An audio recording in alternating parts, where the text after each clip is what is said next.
This is CGTN, China Global Television Network.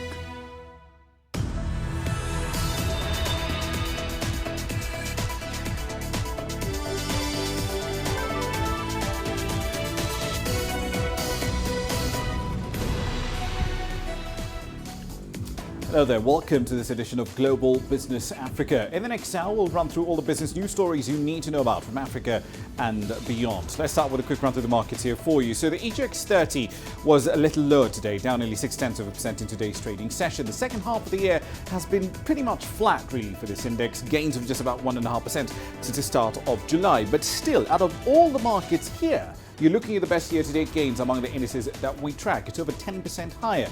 Comparatively, the NSE 20 in Kenya down 14%. Top 14 South Africa barely 3% higher. And Nigeria's main index is essentially right at the bottom of the lot. It's down 14.7%. Here's what's coming up tonight. Scientists gather in Tanzania as the threat of climate change becomes much worse. Nigeria's President Muhammadu Buhari presents a record $28 billion budget. And we'll also be taking a look at the nascent business of video gaming in Tunisia. But our starting point tonight is in Tanzania, where scientists have gathered in the country's capital, commercial capital, Dar es Salaam, to brainstorm solutions on climate change. The three-day forum has brought together 300 researchers from Africa and beyond under the theme towards a climate-resilient society for desired sustainable futures in Africa. Now, contributions here have been based on studies conducted in different regions in Africa on the impact of climate change and the effect it's having on food security, and responses both by consumers, ordinary citizens, governments and researchers so far. According to various Intergovernmental Panel on Climate Change reports, Africa is most vulnerable to climate change due to its heavy dependence on rain-fed agriculture. Let's discuss this a little further with Professor Pius Yanda. He's the director of the Institute of Resource Assessment at the University of Dar es Salaam. He was also one of the lead authors of a chapter dealing with Africa in the Intergovernmental Panel on Climate Change's fourth assessment report. Professor, thank you for your time this evening. In a nutshell, tell us how big a threat climate change is to Tanzania's economy and what parts of it are most at risk.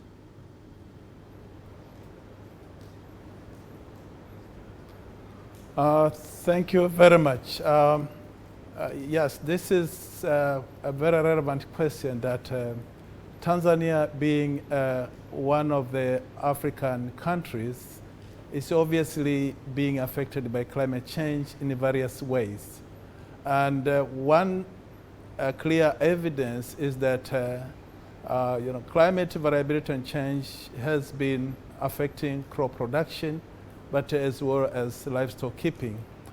We have examples of cases where we had very serious crop failures simply because of either severe droughts, but even change in seasonal changes in rainfall patterns. But also there are some other extreme cases where we had severe floods and therefore affecting crop productions in the field as well. So obviously that has had very serious implications on the national economy, because in such situations we had to import food from other countries or relocate food from areas which have been were less affected than other, and to areas where there is a severe effect of such droughts. But we also notice similar cases happened as far as livestock keeping is concerned.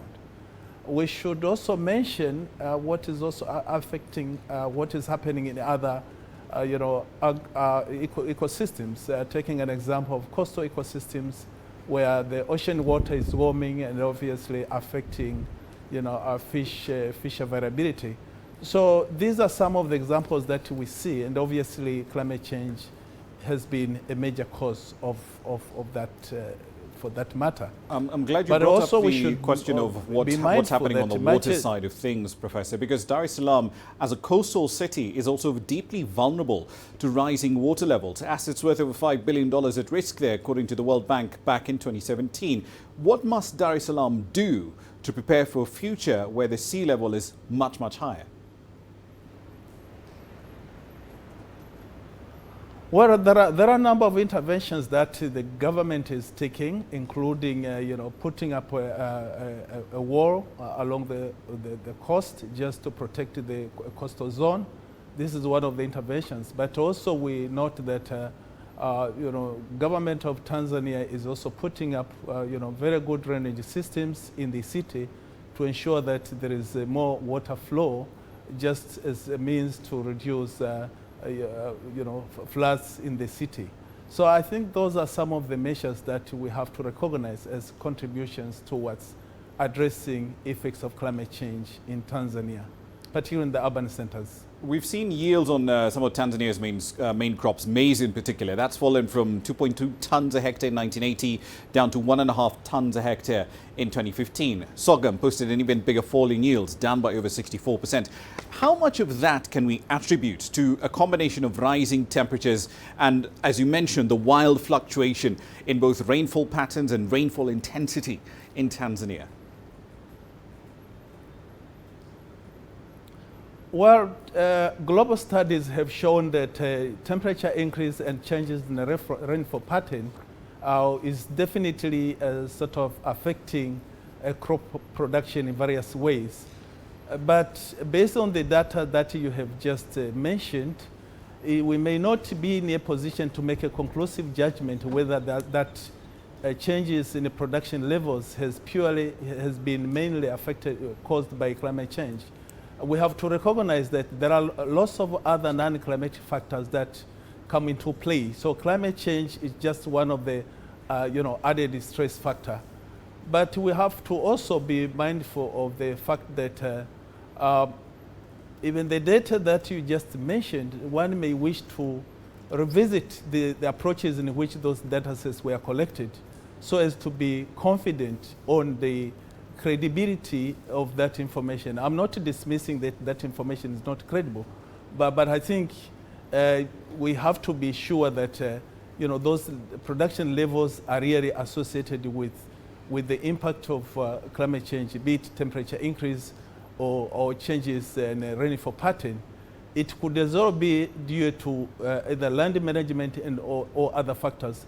But I think for us as scientists, this is I would say, it's a homework for us to sit down and see how best we can actually come up with a very clear message as far as production levels vis-a-vis climate change in Tanzania are concerned.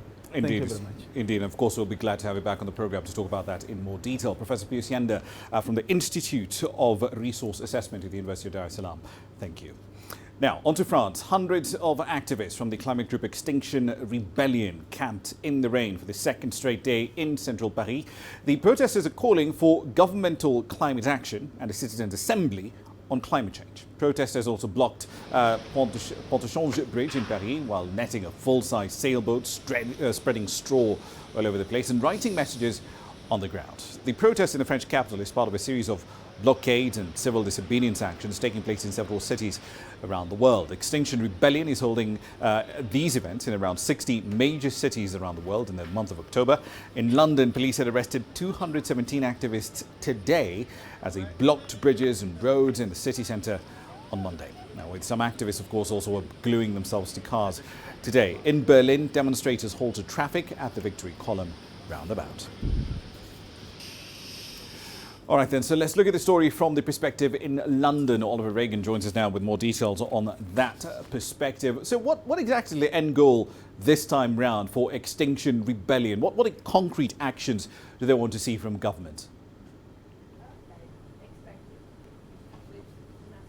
Well, like you say, Extinction Rebellion, or XR as they're known, they have caused some major disruption in the city today on the roads and in the trains, and they've been outside government departments, and some have even barricaded themselves to vehicles and glued themselves to each other and to the pavement to stop police moving them on.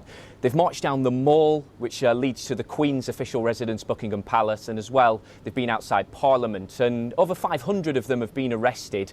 And what it's all about is in the name of raising awareness of what they call the climate emergency that's currently facing the world. And they want to persuade the government here that they need to make some significant changes. Their first goal is for politicians to declare an official climate and ecological emergency and to take immediate action to try and combat climate change. So they're calling the government to legally actually commit stopping the loss of biodiversity, cutting greenhouse gases to net zero by 2025. And they also want a citizens' assembly on climate and ecological justice to be created, and for the government really to be led by that decisions of that thing. So the area is really, they want to transcend politics here, give some power back to ordinary people. 3 concrete proposals really, and they're hoping to achieve that through 2 weeks, as you say, of peaceful civil disobedience. Indeed. So the government, of course, in the UK has set the goal of cutting emissions to almost zero in another 30 years. Extinction Rebellion's timeline is much, much shorter, 6 years out to 2025. So from their perspective, why is that target 30 years away? Why is that not realistic? Well, Extinction Rebellion, like you said, they want a much more stringent target than the British government, and they just want, rather than reduced emissions over 30 years, they want zero emissions by 2025, so just 6 years' time. They say the 2050 goal suggested by the government isn't realistic because the nature of climate crisis means that large-scale carbon-cutting plans just won't be enough to make the difference. Actually, the co-founder of the movement, Dr. Gail Bradbuck, she said previously that the time's to be realistic. This is the time not to be realistic. This is the time for humanity to completely change course. And they said we've left it so late now that we have to step up in a semi-miraculous way to deal with this situation. So, in other words, even though taking steps to reduce carbon emissions are welcome, they're saying, the group thinks that really we need a radical rethink of the way we behave, and radical actions needed to be taken with what they describe as a climate emergency. Indeed, and we've seen some choice words coming through from the UK Prime Minister in response. Oliver Reagan in London, thank you very much. All right then, let's start with some corporate headlines in this part of the hour. Rwanda's Mare Group has launched 2 smartphones. It describes them as the first made in Africa models. The Mare X and the Mare Z, or Z, if you're American, will use Google's Android operating system. They will set you back $190 and $130 respectively. During the launch, Rwanda's head of state Paul Kagame said he hoped that this move would actually boost East African countries' ambitions to become a regional tech hub and increase Rwanda's smartphone usage, which currently stands at about 15%. ExxonMobil will invest more than $500 million in the initial construction phase of its liquefied natural gas project in Mozambique. Construction of onshore facilities has been awarded to a consortium led by Japan's JGC, the UK firm Technip FMC, and the US company Fluorcore. Now, the $30 billion Rovuma LNG project has the ability to produce about 15 million tons of liquefied natural gas a year. It's set to pump some much-needed cash into the Southern African nation's ailing economy. The government in Sierra Leone has cancelled the mining license of SL Mining, which is a subsidiary of the Gerald Group. This is due to a dispute over royalty payments. The mining company has since suspended its operations in the West African state and it's filed for arbitration of the matter in an international court. And finally, Nissan has named Makoto Uchida, who joined the automaker mid-career, as its next CEO.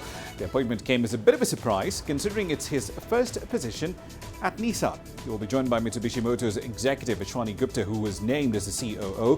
Former China chief Jun Seki will be the vice COO. Now, the three will take the helm of a company that has been shaken by quite a bit of turmoil following the downfall of the former chair Carlos Ghosn last year and the departure of the former CEO Hiroto Saikawa. That's a run through your company headlines.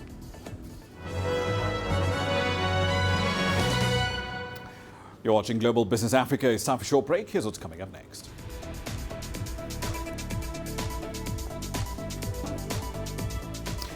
Nigeria's president presents yet another record-breaking budget. And continued use of pesticides is threatening the global bee population. We'll look at the case of Rwanda. The world economy as we know it is about to change. Global business reports highlight emerging markets, developing countries, and dynamic sectors worldwide. We feature top analysts and newsmakers to provide perspectives on every facet of business. From an on-the-ground perspective, we provide you with balanced and objective assessments. Fast, sharp, and insightful. Global Business, only on CGTN.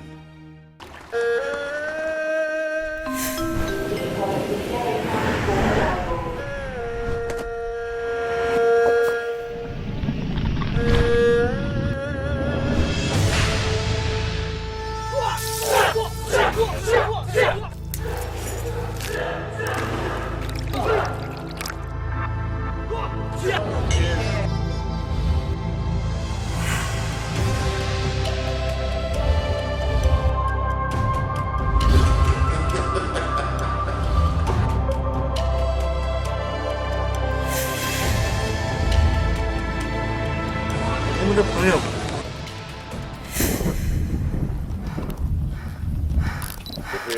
with Mr. J. Right here. The Great Wall of China.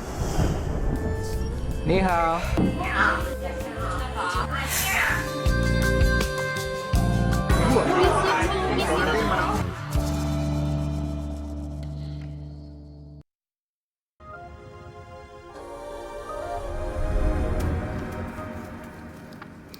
Welcome back to the program. Let's head over to Africa's largest economy, Nigeria. President Muhammadu Buhari has presented a record $33.8 billion budget, if you use the official exchange rate, really, for 2020 to lawmakers. Now, this marks the first spending plan of his second term after he was re-elected to office in February. Now, the plan assumes that crude output will be about 2.18 million barrels a day on average, and oil prices should essentially be around $57 or so a barrel. As is customary, however, this budget must be approved by Nigerian legislators before it can then be signed into law. And if Nigerian history is anything to go by, that's a process that can take quite a few months. So then, Phil Haza has been following the presentation of Nigeria's spending plan for fiscal 2020. He joins us now live from Abuja with plenty more details on this. Phil, walk us through the highlights of the spending plan for 2020. What should we expect? What are the spending priorities? Thank you, Ramah. Well, first of all, this is indeed a record budget proposal in Nigeria, $34 billion, about that figure. And from that, we see that the government is planning to spend at least $27 billion of that on several projects. For example, the capital projects, they're looking to focus on works, housing, power, transportation, and a whole lot more. So the government has presented it to the Senate, and they're saying that, they want to ensure that this plan gets in full throttle by January, because they want to return the cycle to January, from January to December, as it has not been so for a while now. So we're looking at focus from the government on these areas: capital expenditure, also servicing the debt, which is about $7 billion. And to walk us through the assumptions around oil prices and oil output in particular, and the rationale for picking those specific numbers by the executive and legislators. So if you look at last year, the benchmark for the budget was pegged at $60 per barrel. And you recall that there was quite a number of fluctuations. In fact, at some point, the oil prices dipped to $56 per barrel, which was a major blow to the forecast for the government. And so this time they've looked at the fact that it's just wise to peg it at a lower figure, which is $57 per barrel. And if you look at the current ratings, the oil has hovered around $60 per barrel. And so definitely that will, with of course the OPEC monitoring the prices of oil, global prices of oil, ensuring that the oil prices are appreciable, definitely that is not something to worry about, because the oil prices will remain at around $60 per barrel. And so that's why analysts are saying that that's a safe margin to peg the dollars at $57 per barrel, rather the oil at $57 per barrel. Indeed, but let's look at the production numbers here, because the 2019 oil output assumption for the current budget, for the current fiscal year, was 2.3 million barrels of crude a day. But we know that actual production is a lot lower than that. According to OPEC data, it's somewhere around 1.8 or so million barrels a day. The budget Mr. Buhari presented today, forecast output for next year, 2.18 million barrels a day, but Nigeria has agreed to essentially abide by the OPEC quota, which is much, much lower, 1.7 million barrels of crude a day. This is very contradictory, isn't it? Well, yes, indeed, it seems contradictory. But recently the Minister of Oil, in Nigeria, Timothy Silva, says that the country is producing, or has produced latest, at 2.1 million barrels per day, and that's if you look at the fact that 1.8 million is on oil, and then excluding the condensates, which brings it up to 2.1 million barrels per day. And so the minister is, or the government is looking at the fact that although the country did not do as much as 2.3 million barrels per day in the 2019 season, they're looking at the fact that they're doing a lot of work in reducing the oil theft in the country, because that's one of the major reasons why it looks like the capacity of oil production in Nigeria has not been maximized. So quite a number of effort has been put into that area. The minister also says that, I mean, in 2020 there will be an oil licensing round which will occur in Nigeria. That has not happened since 2007, and the government is looking to see how that they can bring some form of sanity to the sector, the production sector, that's oil production sector, because there are quite a number of licenses that are either idle or not maximized, so they want to revoke it and ensure that the country produces enough oil, of course taking into consideration the OPEC benchmark monthly, which should also ensure that supply doesn't put so much pressure on demand and all of that, so that the prices can also remain at a stable rate. So indeed, the country, it was wise for the government to reduce it to 2.1 million barrels, just should in case they actually produce that much. Indeed, we'll leave it there for the time being. Phil Ihaza, live in Abuja. Thank you very much. Now, on to Zimbabwe. That country's economy is forecast to contract by up to 6% this year. The decrease is due to severe drought that has been taking its toll on the country. Now, according to a report by the country's finance ministry, Zimbabwe's month-on-month inflation rate is set to fall to around 10% by December this year, before then easing, according to these forecasts, to around 2.3% month-on-month, not year-on-year, month-on-month, at the end of 2020. Now, the Southern African economy is currently grappling with the worst crisis it's faced in at least a decade. According to international estimates, about 8.5 million people in Zimbabwe are facing uncertain food supplies, basically food insecure. In attempts to fix this, President Emmerson Mnangagwa's government has started to import grain from abroad. But remember, Zimbabwe is racing against time and it has pretty limited financial resources. In East Africa, Uganda's national carrier is doubling the size of its fleet. It's gotten 2 new planes just 2 months after it resumed commercial flights for the first time in nearly 20 years. CGTN's Isabel Nakiria filed this report from Kampala. Uganda's national carrier is spreading its wings. It's purchased 2 new CRJ 900 planes from Canadian manufacturer Bombardier for $28 million each. With a bigger fleet, the airline is expanding its route destinations to Southern and Central Africa. You can rest assured, knowing that Uganda Airlines is a world-class airline, which will exceed customer expectations through high-quality service, global connectivity, and a commitment to excellence. Uganda Airline is currently flying to 5 destinations, including Nairobi, Juba, Dar es Salaam, Mogadishu, and Bujumbura. Fares on all these routes have been on promotion, with some rates dropping to around $200. The airline says it may take many years, but it expects to break even eventually. The airline says business has been growing and expects to even get better when more routes are added. The government hopes the airline will stay stronger still once it acquires the Airbus planes later in 2020. There is, however, competition from regional airlines like Kenya and Rwanda Airways that fly to some of the same destinations. Principally, all the routes that we have opened means that we are offering direct flights out of Entebbe to those points. Before we came on board, people were flying via different points. They could spend 6 hours just to get to Dar es Salaam or to get to Bujumbura. Now we take them there 45 minutes, 1 hour, 20 minutes. So they can't look for anything better than that. The Uganda Airlines was grounded nearly 2 decades ago over financial mismanagement, but took to the skies again just 2 months ago. Now with a fleet of 4 planes, it plans to add 2 new Airbuses A330-800 neo aircrafts next year. The government hopes the revival of the airline will boost trade and promote tourism in the region.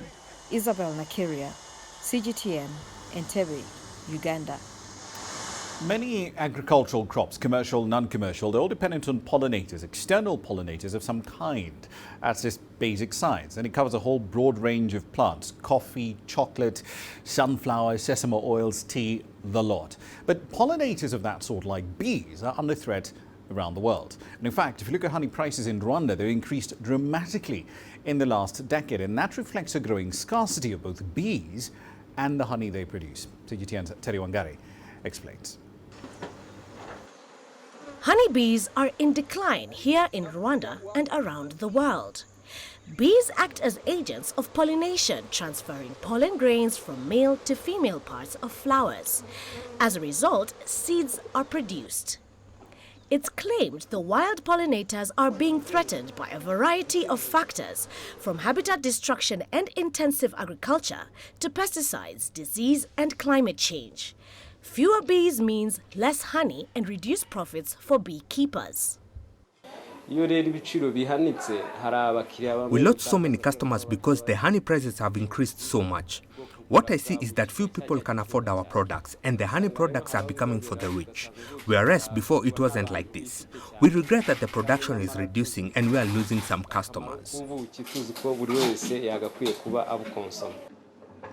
ABCD is one of the country's biggest honey producers in Rwanda and exports natural honey to Europe. In recent years, the company produced an average of 70 tons of natural honey. But now, that figure has dropped to an average of 40 tons per year.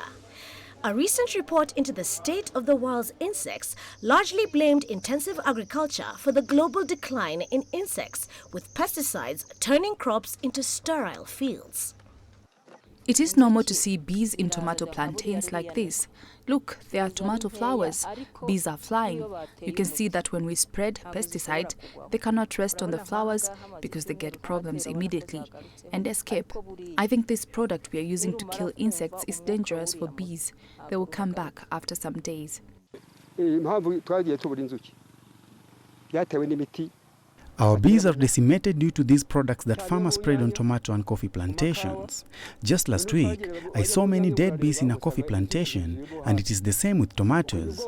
Sometimes I open our hives to check when I can have the harvest, and I find just a few bees alive, while others are dead, and other hives are empty. I share the problem with other beekeepers. Farmers now want the government to ban pesticides which are harmful to bees. My plea to the government is to stop the selling of these products which kill bees in our country. They can ban it and do new research, then make other products which do not kill our bees. Otherwise, the next generation will only read bees in the books. You can see these products are killing my business which I need to leave. Please stop it. The UN's Food and Agriculture Organization says that bees are also under threat from climate change, loss of biodiversity, and pollution. The Rwandan government is now trying to switch to natural methods of pest control. Basically, we are moving towards that kind of quitting the synthetic pesticides and using the biodegradable pesticides, because when they are biodegradable, they don't stay in the environment, therefore they are not harmful to the bees. These are some of the strategies we are deploying to actually prevent the decline of the bees from happening. Rwanda has almost 83,000 beekeepers, most of them grouped in 120 cooperatives, according to the country's agriculture board. Their honey is processed by 50 companies, and some of them are now exporting honey to the EU, US, China, and other markets. But a 2016 report by the United Nations Environment Programme has estimated that 16% of pollinators are threatened with global extinction. These include bees. Unless we collectively put our resources and technological expertise together and find a solution for this global issue. Terry Wangari, CGTN. It's 18:30 GMT. You're still watching Global Business Africa. Here's what's coming up next.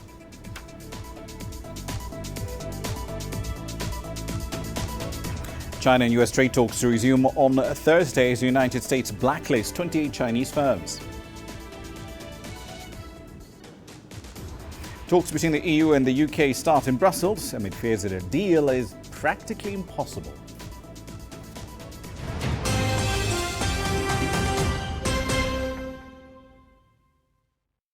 The APEC CEO Summit, the most influential annual gathering of business and government leaders in the Asia-Pacific. This November in Chile, join hundreds of delegates to discuss the challenges facing the world's fastest-growing region. Together, we will explore the advances we must make to achieve our goals and drive progress into the future.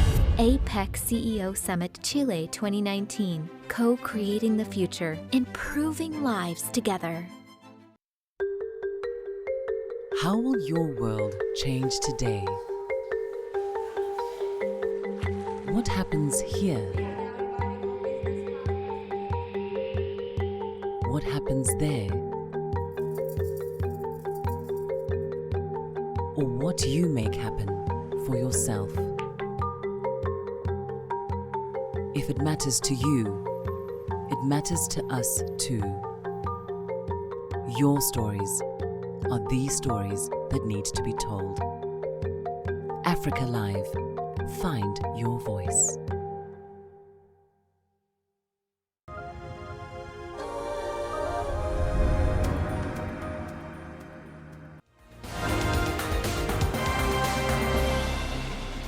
Welcome back. These are the stories making your headlines at this hour. The Ethiopian President Sahle-Work Zewde has opened the country's parliament after a week of recess. The head of state touched on many issues in his speech, including the construction of the Grand Renaissance Dam. She also discussed ethnic conflict and the upcoming elections in the country. South Sudan's government says it's doing all it can to promote the rule of law, but it says it needs to prioritize stability. This comes after the rights group Amnesty International released a report claiming President Salva Kiir's government is encouraging impunity. Germany, in turn, is raising concerns about a resurgence in migrant arrivals. The country warned that the influx could reach 2015 levels, which caught the EU off guard at the time. The German Interior Minister pushed for a common EU asylum policy. In the meantime, though, French legislators remain divided as an immigration debate started off in Parliament. And in Kenya, a report by the country's Transport Authority paints a rather grim picture of road safety. The National Transport Safety Authority, or NTSA, says that over 2,500 people lost their lives in road accidents between January and the end of the third quarter this year. They say that unless immediate action is taken, more people will lose their lives on Kenyan roads, surpassing the death toll in 2018. That's a run through your headlines.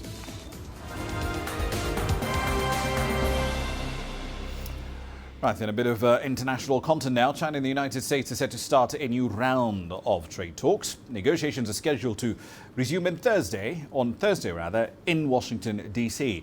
Beijing has confirmed that its Vice Premier and Chief Trade Negotiator, Liu He, will lead a delegation to visit the U.S. Capitol. The White House says both sides will continue discussions on intellectual property rights, non-tariff barriers and agriculture. The talks come a week before the U.S. plans to raise tariffs from 25% to 30% on some Chinese products. Still on the China-US trade war, the US Commerce Department is set to put 28 Chinese entities on a trade blacklist. According to a filing, the US is adding the Xinjiang Uyghur Autonomous Region's Public Security Bureau and 19 subordinate government agencies to the entity list over alleged human rights issues in Xinjiang. Now, some of China's top AI startups are also included for that very reason. China's foreign ministry responded earlier, arguing that the US should correct its ways and stop interfering in China's domestic matters. 新疆根本不存在美方所称的所谓的人权问题。 Xinjiang doesn't have a so-called human rights issues. What the US is doing is to interfere with China's internal affairs. We urge the US to correct its way and to cut off its wrong measures. The US should stop interfering in China's affairs. China will continue to take firm and resolute measures to protect its sovereign security. 坚决维护国家。 A spokesperson for the European Commission says talks between the EU and the UK do continue in Brussels. The announcement comes in the wake of reports that Downing Street considered a deal on Britain's exit from the EU to be impossible to achieve. There are even reports suggesting that the Prime Minister has effectively given up on trying to get one. The EU spokesperson declined to comment on those reports, however, and says the British Brexit negotiator, David Frost, is still expected at the EU Commission. Our correspondent, Andrew Wilson, filed this report. The situation that Boris Johnson finds himself in is that he has to appear ready to carry out this threat to leave the European Union without a deal by the end of the month if the talks break down and no deal is achieved, even though Parliament has said he can't do it. He maintains this is his strongest way of negotiating with the European Union, the threat of crashing out. The European Union is simply responding to that. The Prime Minister's had various private conversations, first over the weekend with French President Emmanuel Macron, also with the Dutch leader, the Finnish Prime Minister, and most recently Angela Merkel of Germany, who has used the strongest language where she has said this deal doesn't look workable. This is all brinkmanship. This is all an attempt on the European Union side to get the Prime Minister to knuckle down and do more negotiating and come up with a deal they find satisfactory. It's also a brinkmanship on the part of the Prime Minister to appear tough to his support base back in the UK. Still on EU issues, the Finance Commissioner has pledged he will propose new rules to regulate virtual currencies like Facebook's Libra upon his reappointment. It previously resisted this regulation designed to tackle money laundering through so-called cryptocurrencies.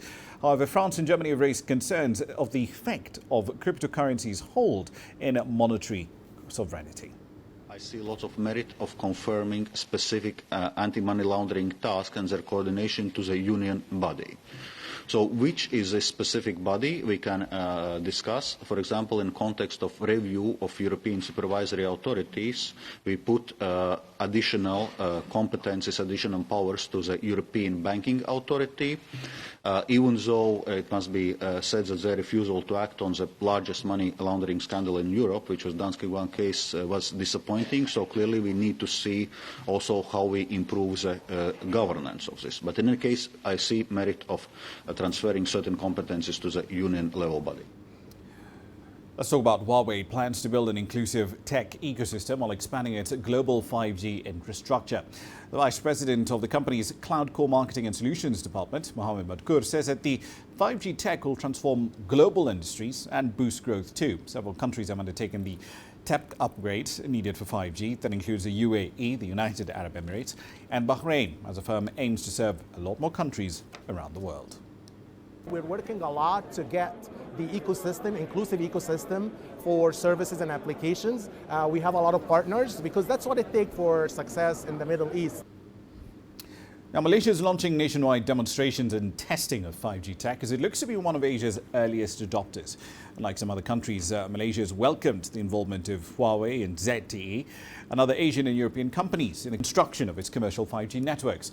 One major Malaysian firm has just made clear its choice of 5G partner, as Ryan Melson now reports from Kuala Lumpur. Malaysia's Prime Minister Mahathir Mohamad gets a crash course in Huawei's 5G technology before overseeing the sealing of a deal between the country's leading Celco, Maxis and Huawei. The signal was clear. Malaysia is open to working with all technology providers as it seeks to adopt 5G as quickly as possible. Huawei will be supplying 4G LTE and 5G radio equipment and services. We will have access to insights, standards, products and solutions that will make 5G easier to deploy and operate. Huawei has been in Malaysia since 2001 and remains committed to support Malaysia's digital national agenda. The tie-up comes just as Malaysia is launching nationwide testing and demonstrations of 5G technology, allowing industry, SMEs and government agencies to explore the possibilities of 5G and test new apps and services. This is the last day to chase. Malaysia is taking an unusual approach, involving the government and all the country's telcos, as well as their technology partners, including Huawei and ZTE. We need to make sure that we collaborate, we share as much as possible, we don't duplicate. Yeah? So a lot of this, during this early stage, a lot of things that we can learn, especially with the technology partners. How do we share the network? How do we optimize using the spectrum with each other so we don't actually overinvest? So as a country, we can invest smartly in this new technology. The 5G demonstrations and trials will focus on ways to bring the benefits of this new technology to diverse industries, including agriculture, oil and gas, tourism, education, and transportation. Ryan Meltzer, CGTN, Kuala Lumpur. Now on to the business of taxes trying to nudge people into better health outcomes. This is an interesting story from Thailand. It's trying to encourage soft drink makers to reduce the amount of sugar in their beverages with new taxes. Now, the taxes are being staggered over a 4-year period. While carbonated drinks are the initial target, sweetened fruit juices, tea and coffee will also be targets in the years to come. But the manufacturers may face quite a few difficulties in persuading their clients to accept a lot less sugar. CGTN's Tony Cheng now reports. On a hot, humid day in the tropical heat, there's nothing more refreshing than a nice, cold, fizzy drink. But the Thai government's not so keen on some of our favourite beverages. They've just doubled the tax on sugary drinks. By doing it, we hope that the consumer will reduce their consumption on, for example, sugar in the soft drinks. And other ASEAN countries may soon be following Thailand's example. Many countries interested in imposing the tax. For example, Philippines already been imposed the tax. For Indonesia and Malaysia and Vietnam also studying how they can introducing the tax. Thailand has become a victim of its own success. Increased wealth means increasing waistlines. It currently has the second highest rate of diabetes in the region. Drinks like this iced bubble tea are hugely popular here, but are also a big part of the problem. And every man, woman and child in Thailand consumes on average 28 teaspoons of sugar every day. That's 4 times the healthy limit set by the World Health Organization. And Thailand is unlikely to lose its sweet tooth anytime soon.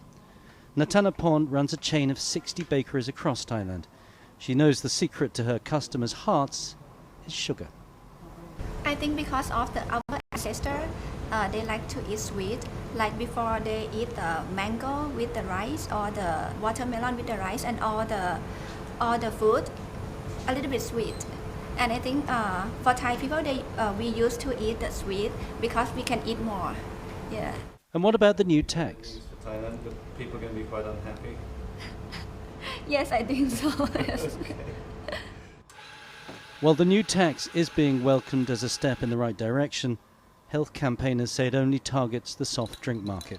The popular global coffee chains and the sugary drinks they sell remain untaxed under the new law. A new and exotic way for Thais to get their daily sugar fix. Tony Cheng, CGTN, Bangkok. Should be interesting to look at the results of that particular experiment. Now, on to commodities. We spoke a little earlier about Nigeria's budget, 10.3 trillion naira, roughly $28 billion if you use the actual market rate. But it's the mixed signals about the oil price assumptions that make this puzzle really, really interesting. So the country said it will stick to its OPEC quota, just about 1.7 million barrels a day of output. So even if the spare capacity is there, that 2.18 million barrels a day target, why is it even there? Is that all oil, or is it oil and condensates? Are the condensates not part of the OPEC quota? So many questions, we'll have to answer them for you a little later. Here's what's coming up next.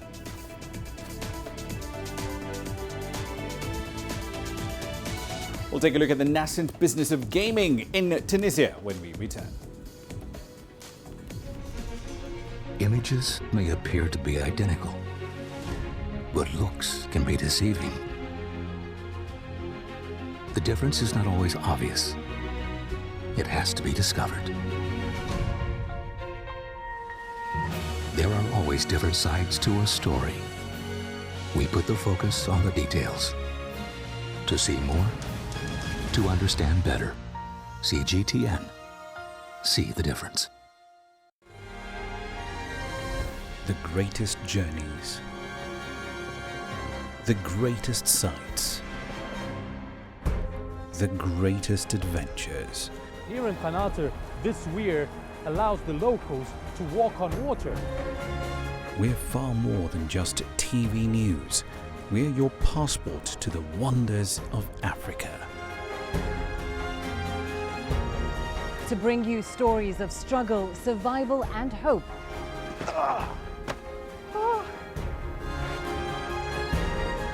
So let's explore.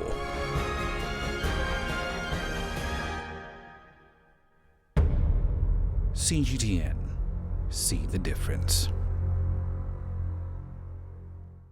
You don't find the stories of North Africa by sitting on the sidelines.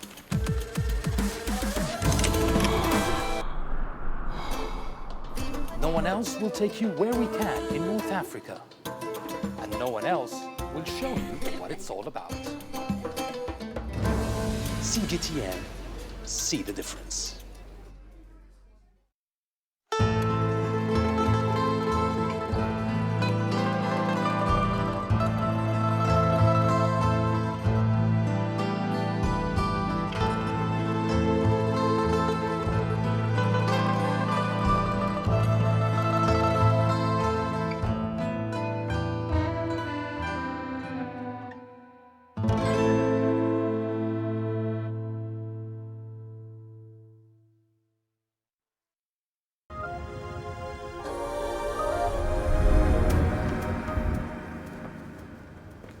Welcome back. Let's talk about the business of coffee for a moment. A number of brands in South Africa will soon be pulled off the shelves, but only to be rebranded or relabeled. The Department of Agriculture, Forestry and Fisheries will stipulate what can and should be sold as coffee in South Africa. Now, these new regulations are designed to separate pure, authentic coffee products from alternatives that contain little or absolutely no coffee extract, so to speak. Here's CGTN's Sumitra Naidu with more. South Africa is the largest chicory producer after France. Chicory is a plant extract which is crushed and added to ground coffee beans. The addition of chicory first became popular in France in the early 1800s in an attempt to expand the limited amount of coffee that was available at the time. The practice still continues, but consumers want to be more aware of the products they consume, making labeling and product information essential. The current setup as it is, where there were no regulations at all, it was actually creating a situation where it was free for all. So this regulation will then come up with those kind of controls that are necessary to regulate import control, but at the same time also regulate the current sale internally of coffee and chicory and related products. Any drink that doesn't contain pure coffee will no longer be allowed to have coffee in its name or anywhere on the labeling. South Africans will soon struggle to find their old-time favorites like Recoffee, Coffee Haze and Frisco. But these brands may make a comeback with new names. Under the Department of Health, the regulations actually only set out the different categories of coffee and chicory related products. It never went into details that we have actually delved into. Coffee connoisseurs feel the regulations are long overdue. I suppose it's exciting that for once I won't have to explain in coffee cuppings that Recoffee is not actually coffee. Oftentimes people are a bit surprised to discover that it's only 25%, and so I think it's the right thing to do. The global coffee market is valued at $100 billion worldwide, with Africa producing 12% of all coffee consumption. I think when you know where your coffee comes from and that it was traded fairly and the farmers got a fair price, that all sort of adds to the whole package and pushes the whole industry forward. It's hoped the new regulations will encourage more product information around origin and fair trade practices.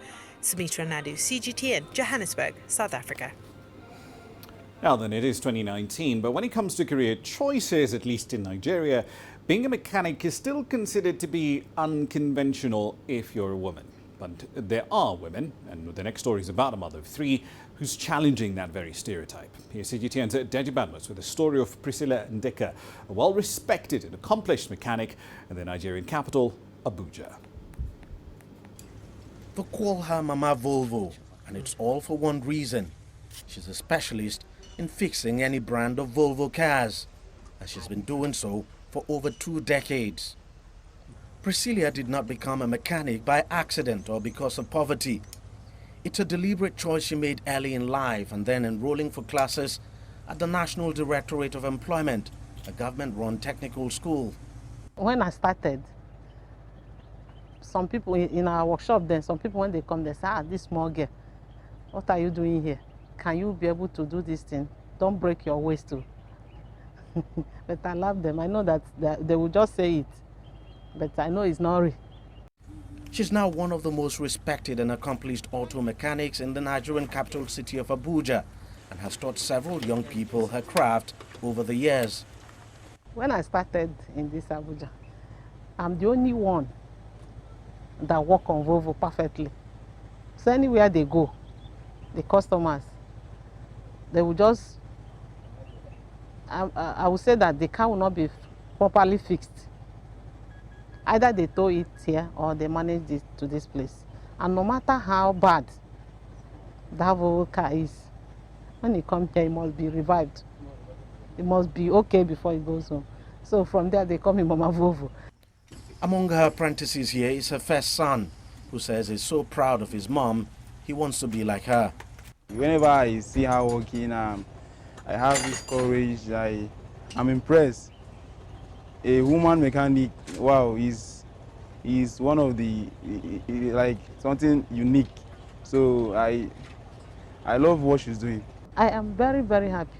Do you know that any time, if I'm annoyed, I enter into workshop, first any work, the annoyance will go. I don't have any serious setback or so, because people patronize me. They come, customers come.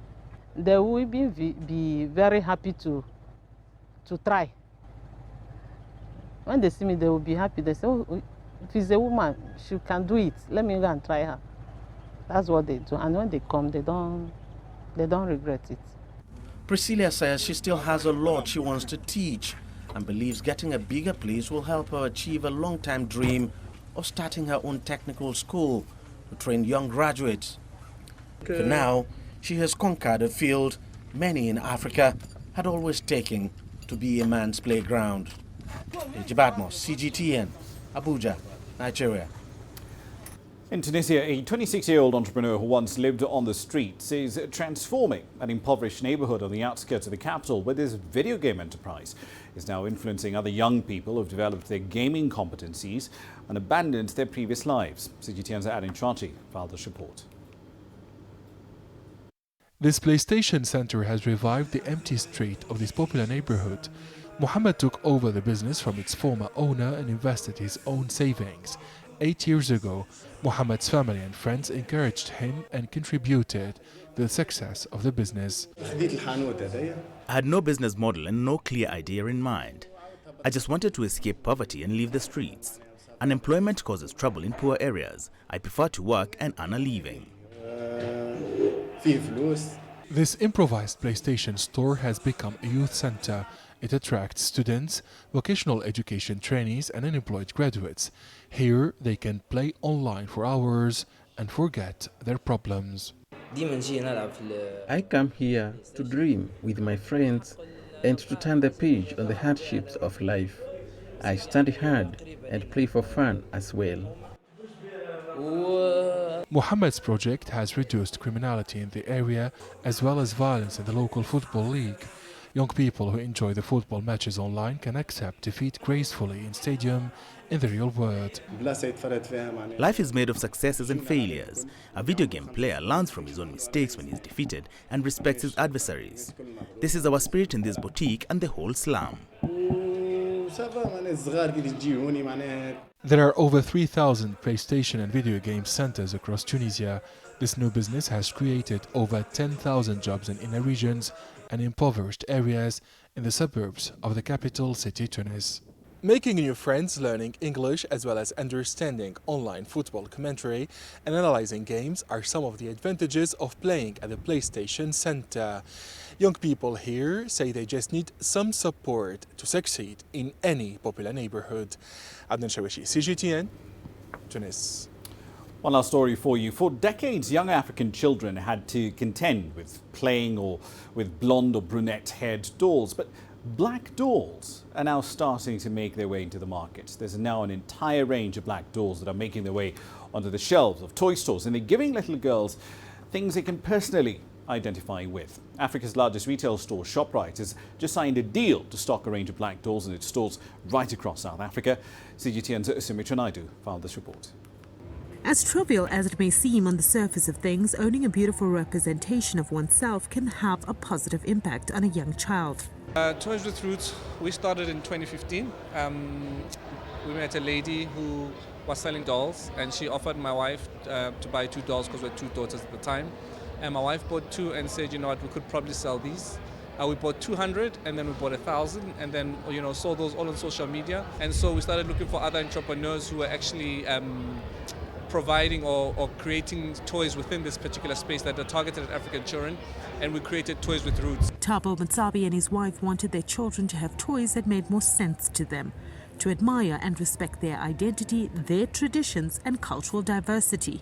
So our whole aim was to create a one-stop shop for toys and things that celebrate African children. Look, we believe that representation matters. You know, our children need to see themselves in the toys they play with, books they read, TV shows they watch, media they consume. And so self-identity is a very big part of, you know, self-acceptance and self-love. So it was important for the Matsabis not only to create a beautiful African doll that looked just like their daughter, they also wanted to affirm young African girls all over the world with an important message to love themselves. Most dolls are like blonde, and now this is just different, and the hair is also beautiful. I think it's a very great initiative because when I was growing up, I always had white dolls and I could never relate. I love the attire because obviously it's an African doll. I think they should be dressed, you know, in African clothes so that the kids can look back and say, yeah, this is my culture. It relates to our culture as South Africans. I find it so important to have representation.